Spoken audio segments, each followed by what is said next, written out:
ફરી એક વખત સરસ્વતી ગ્રુપ ઓફ એજ્યુકેશનમાં આપ સૌ વિદ્યાર્થીઓનું હાર્દિક સ્વાગત છે। વિદ્યાર્થી મિત્રો, આપણે ધોરણ 8 વિજ્ઞાન વિષયમાં ચેપ્ટર નંબર 2 એટલે કે સૂક્ષ્મ જીવો, આપણા મિત્ર અને શત્રુ, એના વિશે આપણે અભ્યાસ કરી રહ્યા છીએ। લાસ્ટ સેશન એટલે કે પાર્ટ 1 માં આપણે શું જોયું હતું? તો કે આપણે સૂક્ષ્મ જીવોનું ઇન્ટ્રોડક્શન જોયું હતું। શું જોયું હતું? કે સૂક્ષ્મ જીવો એટલે શું? કે એવા સજીવો કે જેને તમે નરી આંખે જોઈ શકતા નથી, એને સૂક્ષ્મ જીવો કહે છે। એ જોવા હોય તો એના માટેની એક પ્રવૃત્તિ આપણે જોઈ હતી, બ્રેડમાં પાણી નાખીને। ઘણા સૂક્ષ્મ જીવોને તમે બિલોરી કાટથી જોઈ શકો છો, અને જો અતિ સૂક્ષ્મ હોય તો એને તમારે માઇક્રોસ્કોપની મદદથી જોવા મળે છે। આ વસ્તુ આપણે બાળકો જોઈ ગયા હતા। ઓકે, હવે આ સિવાય બીજી વસ્તુ કઈ જોઈ કે સૂક્ષ્મ જીવોના 4 પ્રકાર છે, એ પણ આપણે જોયા: બેક્ટેરિયા, ફૂગ, લીલ, પ્રજીવ। કયો રોગ કેનાથી થાય છે એ પણ જોયું હતું। વાયરસ વિશે પણ માહિતી મેળવેલી હતી। શું? તો કે વાયરસ એટલે સજીવ અને નિર્જીવ ને જોડતી કડી, એને આપણે વાયરસ કહેવાય। આ ઉપરાંત ટાઇફોઇડ છે તો આનાથી થાય છે, ટીબી છે તો આનાથી થાય છે, શરદી ઉધરસ તો એના સૂક્ષ્મ જીવો બધાના અલગ અલગ હોય, એ વસ્તુ આપણે જોઈ ગયા। બધાના બેક્ટેરિયા અલગ અલગ હોય। આ ઉપરાંત આપણે ઘણા બધા સૂક્ષ્મ જીવો તમને જે ટેક્સ્ટ બુકમાં આપેલા છે એના કરતા એના અલગ ચિત્ર સ્લાઇડમાં મેં તમને પાર્ટ 1 માં બતાવેલા હતા। ઓકે, હવે આપણે પાર્ટ 2 માં આગળ શું જોવાનું છે કે સૂક્ષ્મ જીવો ક્યાં રહે છે। એ મેં તમને પાર્ટમાં જ્યારે એન્ડ કર્યો ચેપ્ટર, બરાબર, આપણો જે પાર્ટ, ત્યારે મેં તમને કીધું હતું હવે આપણે બીજા ભાગમાં શું જોશી કે સૂક્ષ્મ જીવોનું ઘર ક્યાં છે, ક્યાં રહે છે, બરાબર, એ આપણે જોવાનું છે। ઓકે, તો સ્ટાર્ટ કરીએ કે સૂક્ષ્મ જીવોના ઘણા બધા પ્રકાર હોય। એક કોષીય સૂક્ષ્મ જીવો હોય, બહુકોષીય પણ સૂક્ષ્મ જીવો હોય। એક કોષીય એટલે પહેલા તો કેવું, તો કે જેને ખાલી એક જ કોષ છે, સે ફોર એક્ઝામ્પલ અમીબા, પેરામીશિયમ, આ બધા કેવા આવે? એક કોષીય જ આવે। એને તમે જેવા આકારમાં નાખો એવા આકારમાં એ ઢળી જાય, જેવા આકારમાં નાખો એવા। હવે આપણે બહુકોષીયમાં આવી, આપણને ગોળ કરવો હોય તો ગોળ કરી દો, ગોળ થઈ જાય પણ હાડકા ભાંગી જાય આપણા, કારણ આપણામાં એક કરતા વધુ કોષ છે એટલા માટે। ઓકે, બહુકોષીય એક કરતા વધુ કોષ આપણે પોતે છે। ઓકે, તો એક કોષીયમાં ક્યાં આવે છે? બેક્ટેરિયા આવે છે, અમુક લીલ આવે છે। જો એ લીલ હોય એટલે એમાં બધી લીલ ન આવતી હોય, અમુક જ પ્રકારની લીલ હોય। કાલે પણ આપણે લીલ જોઈ, સ્પાઇરો વગેરે જોઈ, યાદ કરો, ક્લેમિડોમોનાસ જોઈ, બરાબર? તો આ બધા લીલના અલગ અલગ પ્રકાર છે, મેં તમને આગલા લેક્ચરમાં પણ જણાવ્યું હતું। એવી જ રીતના અમુક લીલ એક કોષીયમાં આવે છે, અમુક લીલ બહુકોષીયમાં આવે છે, અને ફૂગ પણ કેમાં આવે છે? બહુકોષીયમાં આવે છે। આ એના પ્રકાર પડી ગયા: એક કોષીય સૂક્ષ્મ જીવો, બહુકોષીય સૂક્ષ્મ જીવો। ઓકે, તે ઠંડા પાણીમાં એટલે કે બરફ ફૂલે ફૂલ ઠંડુ પાણી હોય, બરાબર, ઉપર આપણે જોતા હોય કે આમ ફૂલ ઠંડી પડતી હોય, તળાવ હોય, નાનું ઝરણું હોય, તો ઉપર શું થઈ ગયું હોય? બરફ જામી ગયું હોય, નીચે પાણી હોય, એમાં રહી શકે। રણવાળા વિસ્તારમાં ત્યાં 24 કલાક સૂર્યની ફૂલ ગરમી જ પડતી હોય, બરાબર, એવા ગરમ વિસ્તારમાં પણ રહી શકે। ઠંડા બર્ફીલા ગરમ તથા ઝરણા તથા દલદલયુક્ત ભૂમિ, એટલે બહુ જ ઊંડા, દલદલ એટલે કેવા? ખૂબ જ ઊંડા, બધે આ સૂક્ષ્મ જીવો રહી શકે। એને એવું નહીં કે રહેવા માટે કઈ બીજી એક્સ્ટ્રા પ્રોટેક્શનની જરૂર પડે। સપોઝ એક્ઝામ્પલ, આપણે કોઈ બહાર ગયો હોય જગ્યાએ ફરવા માટે, તો આપણે શું કરજે, એવી ઠંડી જગ્યા હોય તો એ પ્રમાણેના કપડા લઈ જઈએ, સ્વેટર છે, આવું બધું, બરાબર। ગરમી વાળી જગ્યાએ ગયા હોય તો એ પ્રકારના ટૂંકા વસ્ત્રો આપણે લઈ જઈએ, આછા કપડા લઈ જઈએ। પરંતુ આ લોકોને તમે ઠંડા વિસ્તારમાં લઈ જાઓ, ગરમ વિસ્તારમાં લઈ જાઓ, ઊંડા વિસ્તારમાં લઈ જાઓ, ક્યાંય કોઈ ફેર પડતો નથી, બધે રહી શકશે। આ સૂક્ષ્મ જીવો એવા છે કે ભૂમિના પર્યાવરણમાં કોઈ પણ જમીનના પર્યાવરણમાં ટકી જાય। મનુષ્ય સહિત અન્ય પ્રાણીઓના શરીરમાં પણ જોવા મળે છે। આપણે જોઈએ આગળ કે અમુક રોગ થતા એના માટે સૂક્ષ્મ જીવો જવાબદાર હતા, એટલે મનુષ્યમાં રહી શકે। આ ઉપરાંત ઘણા બધા પ્રાણીઓ પણ એવા હોય કે એનામાં પણ આ સૂક્ષ્મજીવો ટકી શકે છે. એવું જરૂરી નથી ખાલી મનુષ્યમાં જ રહે. અલગ અલગ ઘણા બધા પ્રાણીઓના શરીરમાં પણ આ સૂક્ષ્મજીવો ટકી શકે છે. ઓકે, આગળ વધીએ. કેટલાક અન્ય સજીવો પર આશ્રિત હોય, એટલે કે બીજા સજીવો પર આશ્રય રાખતા હોય. આશ્રય એટલે શું? એના પર આધાર રાખતા હોય. જ્યારે કેટલાક સ્વતંત્ર રીતે રહી શકે કે બીજા કોઈની જરૂર હોય નહીં. હવે જો આ બીજા ઉપર આધાર રાખતા હોય ને આપણે યજમાન કહેતા હતા આગલા લેક્ચરમાં આવ્યો શબ્દ આવ્યો હતો. શું આવ્યો હતો? યજમાન, અથવા એને તમે બીજો વર્ડ પરોપજીવી પણ કહી શકો. પરોપજીવી એટલે શું? કે જે બીજા ઉપર નભે છે તે પરોપજીવી. ઓકે, એ પણ આપણે યાદ કર્યું. ઓકે, અને કેટલાક એવા હોય કે જે સ્વતંત્ર રીતે પોતાને જાતે રહી શકતા હોય. ફૂગ તેમજ બેક્ટેરિયા સમૂહમાં રહે છે. જાણવાની છે, ખાસ અંડરલાઈન કરું છું. ફૂગ અને બેક્ટેરિયા હોય ને સમૂહમાં હોય, એકલા ન હોય. તમે જો ફૂગ હશે તો આજુબાજુમાં ઘણી બધી ફૂગ હશે. આપણે ઓલી જે ચોમાસાની ઋતુમાં લાકડામાં ફૂગી ચડી જાય ને એની વાત છે. તો જો સફેદ સફેદ ટપકા ઘણા બધા છે. એવું નહીં હોય આવડું મોટું લાકડું એક જ સફેદ ટપકું હોય ફૂગનું. બીજા નાના ઘણા હશે જોજો. અને થોડાક દિવસ જવા દેશો તો આખા લાકડામાં ફૂગ આવી જશે. શું કામ? એ લોકો સમૂહમાં રહે, એકલા ન રહે. સેમ એઝ બેક્ટેરિયા સમૂહમાં હોય, એકલા ન હોય. ડન? એટલે આ લોકો છે એ કેવા રહેતા હોય? સમૂહમાં રહેતા હોય. આગળ વધીએ. આવા સૂક્ષ્મજીવોના ઘરની એટલે મેં તમને એડ્રેસ કીધું ક્યાં ક્યાં રહે છે, તમારે ત્યાં જવાનું નથી. ઓકે, હવે સૂક્ષ્મજીવોને આપણે સૂક્ષ્મજીવોને શું લાગે પડે? જેને મેં કીધું ચેપ્ટરનું નામ શું છે? સૂક્ષ્મજીવો મિત્ર અને શત્રુ. તો કે ભાઈ આપણે સૂક્ષ્મજીવોને શું લાગે પડે ઈ જોવાનું છે. ચાલો જોઈએ. આપણા જીવનમાં પણ સૂક્ષ્મજીવોની મહત્વપૂર્ણ ભૂમિકા છે. કારણ આગળ પણ તમને જણાવ્યું કે એવું નથી સૂક્ષ્મજીવો શત્રુ જ હોય. ઘણા સૂક્ષ્મજીવો આપણા મિત્ર પણ હોય.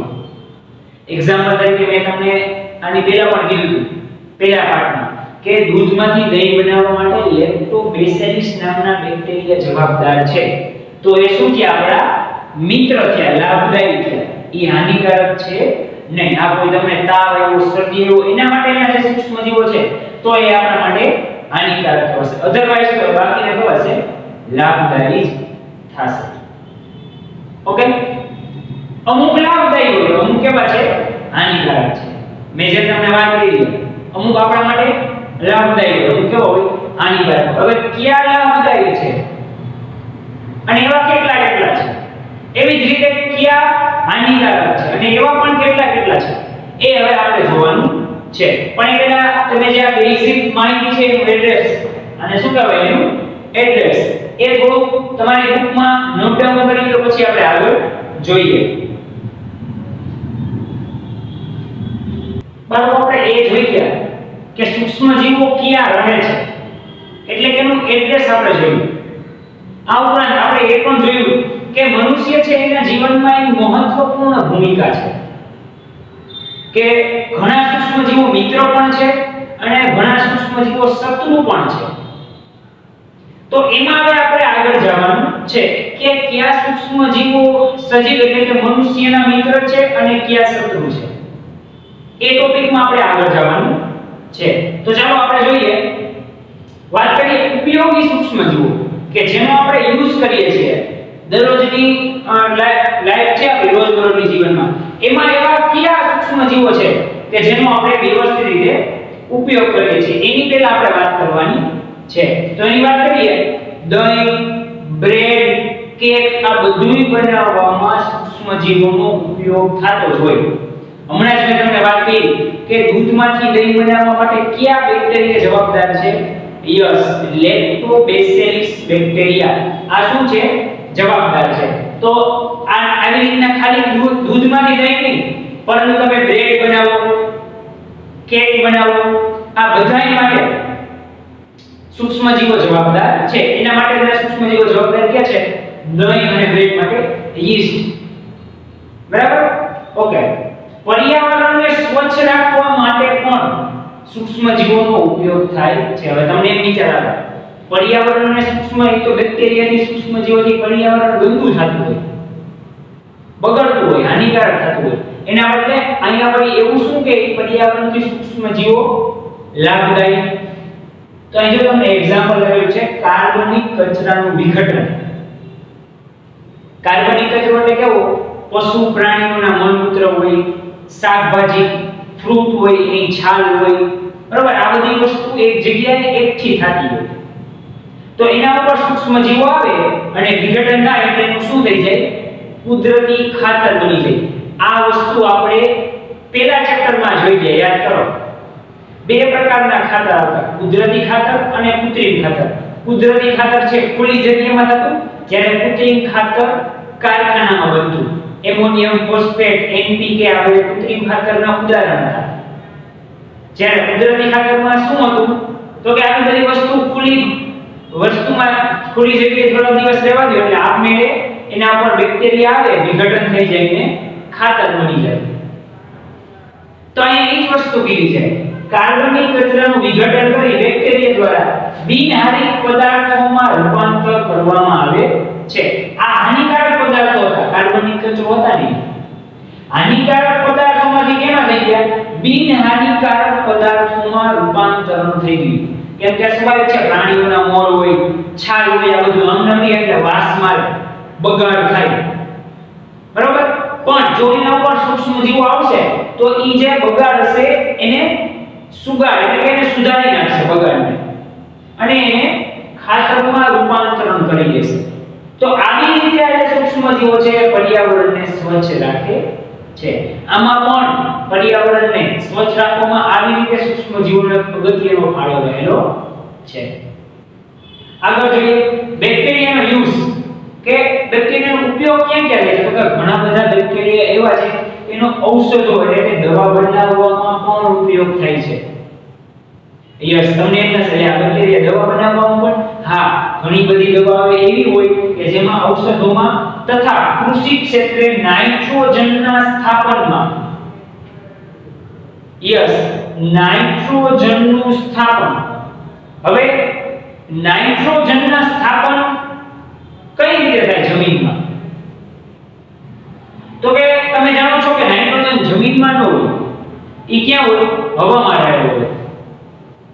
હવે બેક્ટેરિયા શું કરે? તો કે હવામાંથી નાઇટ્રોજન લઈ લેશે. એના માટે કયા બેક્ટેરિયા જવાબદાર છે? Rhizobium bacteria. નાઇટ્રોજન એટલે નાઇટ્રોજન, નાઇટ્રોજનના સ્થાપન માટે યાદ રાખજો વિદ્યાર્થી મિત્રો, કયા બેક્ટેરિયા જવાબદાર છે? Rhizobium bacteria. હવે આ જે રાઇઝોબિયમ બેક્ટેરિયા છે કરે શું? તમે જો, ઈ આપણામાં મિત્ર કહેવાય. ઈ કરે શું? તો કે હવામાં નાઇટ્રોજન હશે, ત્યાંથી નાઇટ્રોજન લઈ લે, અને આ જે રાઇઝોબિયમ બેક્ટેરિયા છે એ સિંગી કુળના બેક્ટેરિયા છે. કયું કુળ છે? સિંગી કુળ. ટૂંકમાં આ જસ્ટ તમારા ટેક્સ્ટબુકમાં નથી પણ તમારા નોલેજ માટે તમને કહું છું. એ તમારા 10માં આગળ આવશે. જેમ આપણે મનુષ્યમાં જાતિ હોય, કુળ હોય, વર્ગ હોય, એવી જ રીતના બેક્ટેરિયામાં પણ આવી રીતના ભાગ પાડેલા હોય. તો એ જે રાઇઝોબિયમ બેક્ટેરિયા છે ને એ સિંગી કુળના છે. હવે સિંગી કુળની જનરલી બેક્ટેરિયા રહે ક્યાં ખબર? જે વનસ્પતિ હોય ને એના મૂળ હોય ને એમાં એ લોકો રહેતા હોય, ત્યાં એનું ઘર હોય. તો આ રાઇઝોબિયમ બેક્ટેરિયા શું કરશે? વાતાવરણમાંથી નાઇટ્રોજન લઈ લેશે, પાછા એના ઘરે આવશે તો એનું ઘર ક્યાં? અંદર, જે એના મૂળ હશે ત્યાં. હવે મૂળમાં નાઇટ્રોજન છોડશે તો એ મૂળ દ્વારા એનું વહન નાઇટ્રોજનનું ક્યાં થઈ જશે? આખી વનસ્પતિમાં વહન થઈ ગયું. તો આવી રીતના આ જે બેક્ટેરિયા છે એ જમીનમાં નાઇટ્રોજનનું સ્થાપન કરે છે. તો એ કૃષિ ક્ષેત્રે બહુ જ અગત્યનું. સમજાણું? જમીનની અંદર એ લોકો રહેતા હોય, બહારથી લઈ લીધા નાઇટ્રોજન, અંદર વહી જાય, ત્યાં છોડી દેશે તો જમીનને નાઇટ્રોજન મળ્યું અંદર, બાકી અંદર તો ક્યારે નાઇટ્રોજન મળે જ નહીં. ઉપરની સપાટી પર મળે પરંતુ અંદર મળે જ નહીં. આપણે તો અંદર જ જોઈએ છે, ઉપરની સપાટી પર નથી જોયું. કોઈ પણ વનસ્પતિ હોય બાળકો, એને તમે પાણી પાઓ તો ક્યાં પાઓ પાણી? એના મૂળમાં પાવું જોઈએ, બાકી ઉપર પાણી પાઓ તો એનાથી કઈ ફેર ન પડે. સાચું પાણી ક્યાં હોય? એના મૂળમાં પડે તો એ વનસ્પતિની વૃદ્ધિ અને વિકાસ થાય. ઝડપથી મોટું થાય, એમાં ફળ ફૂલ પાન જે બધું આવવાનું હોય આવે, બાકી ખાલી ઉપર પાવાથી કંઈ ન થાય. સેમ એઝ નાઇટ્રોજન એમ જ છે, આપણે નાઇટ્રોજનનું સ્થાપન જમીનમાં જ કરવું પડે. બહાર તો નાઇટ્રોજન રહેવાનું જ છે, પણ એ મૂળમાં જશે જમીનની અંદર, તો અહીંયાથી મૂળમાં આખી વનસ્પતિમાં જશે. જેમ પાણી અંદર જશે મૂળમાં, તો મૂળમાંથી આખી વનસ્પતિમાં જશે, બાકી બહારથી કંઈ ખાવાનું નથી. તમારે પ્રયોગ કરવો તો કરી લેજો. બે છોડ લેજો, એક છોડને મૂળમાં પાણી નાખજો, એક છોડ મૂળમાંથી ઢાંકી દેજો, ખાલી ઉપરથી પાણી પાવાનું.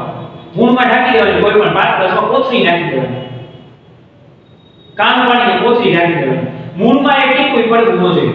ઉપરથી ના ઝાડ હોય ને, જેના નાના નાના ફૂલ, એની ડાળી જ ખાલી ધોવાની, એમાં જ પાણી પાવાનું. અને બીજી વનસ્પતિ એવી કે ઉપરની ડાળી હોય એમાં ક્યાંય એક ટીપું પાણી ન પડવું જોઈએ, એમાં મૂળમાં જ પાણી પડવું જોઈએ. અને ઓમાં મૂળમાં એક ટીપું પાણી ન પડવું જોઈએ. 5 દિવસ સુધી, 7 દિવસ સુધી આને આપણે કરજો. 7 દિવસ પછી આપોઆપ તમને રિઝલ્ટ ખબર પડી જશે કે જે વનસ્પતિમાં મૂળમાં પાણી પડતું હતું એનો વૃદ્ધિ વિકાસ થશે. જ્યારે ઓલી વનસ્પતિ સુકાઈ જશે, પાન ખરવા માંડશે, કારણ જ્યાં પાણી જોતું છે ત્યાં એવું જ નથી. મૂળમાં પાણી આવશે તો ત્યાંથી આગળ વધી જશે, બાકી ક્યાંય જવાનું નથી. કાંઈ નાઇટ્રોજનની એવી જ કહાની છે. ડન. એટલે એ પ્રમાણે આપણા મિત્ર છે. આ નાઇટ્રોજનનું કામ શું? તો કે જમીનની ફળદ્રુપતા વધારવા માટે ઉપયોગમાં આવે છે. ડન. એટલે આપણે આટલા બધા ભાગ જોયા કે જે આપણા માટે ફાયદાકારક છે. અને એ ફાયદાકારક આપણા કોણ કરાવે છે? તો કે બેક્ટેરિયા કરાવે છે, સૂક્ષ્મજીવો કરાવે છે. એટલે ઉપયોગી સૂક્ષ્મજીવો છે, હાનિકારક સૂક્ષ્મજીવો નથી. ઓકે, ઉપયોગી સૂક્ષ્મજીવોની વાત કરી દો. જે થોડાક એવા ઉપયોગી સૂક્ષ્મજીવોની વાત કરી લઈએ. એક્ઝામ્પલ તરીકે દહીં અને બ્રેડ બનાવવા. દહીં વિશે તો તમે હવે જાણી જ ગયા છો, બેક્ટેરિયાનું નામે તમને ખબર પડી ગઈ છે. બ્રેડ બનાવવા માટે બીજા કે જવાબદાર તો કે મેં તમને હમણાં કીધું, કેક અને બ્રેડ બનાવવા માટે યીસ્ટ નામના બેક્ટેરિયા જે છે એ પ્રજાતિ જવાબદાર છે. આગળ એમાં જોઈએ આપણે દૂધનું દહીંમાં રૂપાંતરણ કોણ કરે છે? તો કે લેક્ટોબેસિલસ બેક્ટેરિયા જે છે એ દૂધનું દહીંમાં રૂપાંતરણ કરે છે. એ તો તમને નામ ખબર પડી છે. આગળ તે દૂધમાં વૃદ્ધિ પામીને તેને દહીંમાં ફેરવે છે. હવે આ લેક્ટોબેસિલસ બેક્ટેરિયા જે છે એ કામ શું કરતા હોય? તો કે દહીંમાં પેલા ગયા, દૂધમાં ગયા, દૂધમાં વૃદ્ધિ પામી, મોટા થયા, જાડા થયા, અને દૂધ હતું એને દહીંમાં પરિવર્તન કરી નાખ્યું. એનું કામ હોય વૃદ્ધિ પામે, મોટા થાય અને દહીંમાં પરિવર્તન કરી નાખે. બરાબર? ઈ શું હોય? એનો જીવનકાળ હોય. ઓકે, એ પણ આપણા માટે ઉપયોગી છે, કારણ કે આપણે દહીં બનાવતું આપણી પાસે હતું દૂધ અને થોડી બટર એટલે કે છાશ, એ આપણે એમાં નાખી થોડીક માત્રામાં, તો બની ગયું શું? દહીં બની ગયું. એ આપણે જોતું હતું, તો એમને ખાલી આપણા દ્વારા નથી બન્યું. નો ડાઉટ આપણો હાથ છે, આપણે બટર મિલ્ક નાખેલી હતી એટલે થયું, પણ ખાલી આપણો એકનો જ હાથ નથી, એમાં સાથે સાથે બેક્ટેરિયા પણ આપણા જેટલી જ મહત્વપૂર્ણ ભૂમિકા ભજવે છે. આગળ જોઈએ, ચીઝ અથાણું બનાવવામાં પણ સહાયતા કરે છે. તો આ બધી વસ્તુ એ જ છે કે જેમાં યીસ્ટનો ઉપયોગ થતો હોય, કે જેને સૂકવવા પડતા હોય. આગળ રવા, ઇડલી, ભટુરે, આ બધામાં મેઇન સંઘટક તરીકે બેક્ટેરિયાનો ઉપયોગ થાય છે. ઇડલી, તો ઇડલીમાં તમે જાણો છો કે ખીરું ને એ બધું આપણે જોતું હોય. ઢોસા બનાવવામાં તમારે ખીરાનો ઉપયોગ થતો હોય, તો એ બધામાં તમારે જનરલી ને આથો આપવો પડતો હોય. આવો તમે તમારા ફેમિલીમાં કે તમારા ઘરે અથવા તમે કે ઢોસા ખાવા ગયા હોય તો અહીંયા તમે શબ્દ સાંભળ્યો છે, આથો આપવો. અને એ પ્રક્રિયાને આથમણની ક્રિયા કહેવાય. શું કહેવાય? આથમણની ક્રિયા. તો એ જનરલી આથો આપવાની ક્રિયા કોના દ્વારા થતી હોય? બેક્ટેરિયા દ્વારા, યીસ્ટ દ્વારા થતી હોય છે. એ એક પ્રકારના એને સંઘટક છે, કારણ કે યીસ્ટ ઝડપથી વિઘટન પામે અને CO2 એટલે કાર્બન ડાયોક્સાઇડમાં રૂપાંતર થઈ જાય છે. જો એને એક એક્ઝામ્પલ આપેલું છે, યીસ્ટ પાવડર સાથે મેંદો. હવે 2 કલાક પછી આફ્ટર 2 hours જો ફૂલાઈ ગયું, કેવડી થઈ ગઈ. આ ઈ જ પાત્ર છે, પણ 2 કલાક પછી પાત્ર જો ફૂલેલો મેંદો આવો થઈ ગયો. જોયું? કારણ શું કામ? એ આખું સંઘટક થઈ ગયું, જેમ આપણે કીધું.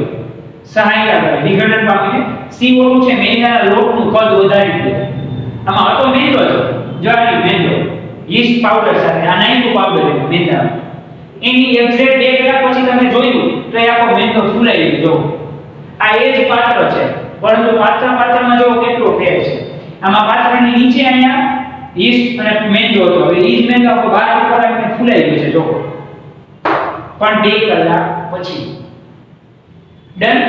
કારણ કે મેંદાના લોટનું કદ શું થાય, વધારી દે. શું કામ? એમાં કાર્બન ડાયોક્સાઇડ આવી ગયો હોય. ઓકે, આગળ જોઈએ.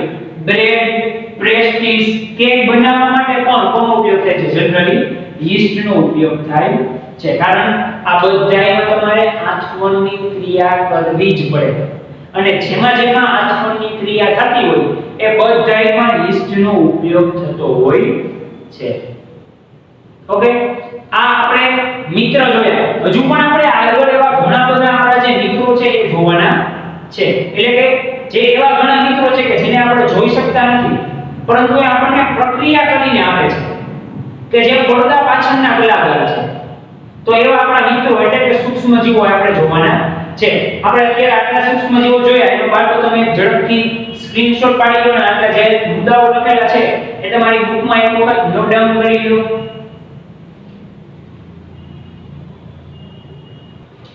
હવે બાળકો આજનો પાર્ટ 2 આપણે અહીંયા સુધી રાખીએ છીએ. વધુ આપણે પાર્ટ 3 માં હજુ પણ ઘણા બધા આપણા ઉપયોગી સૂક્ષ્મજીવો છે એ આપણે જોવાના છે. તો આપણે વધુ નવી થિયરી સાથે નવા લેક્ચરમાં મળશું. Thank you.